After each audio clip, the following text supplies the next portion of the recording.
Good afternoon guys. Solo ride ko kay wala diha akong kauban. Solo ride sa kahapon nun.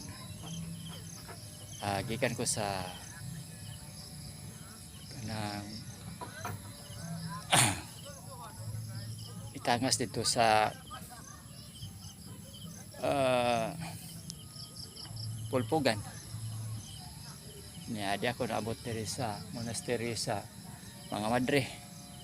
Aning Our Lady Gate of Heaven.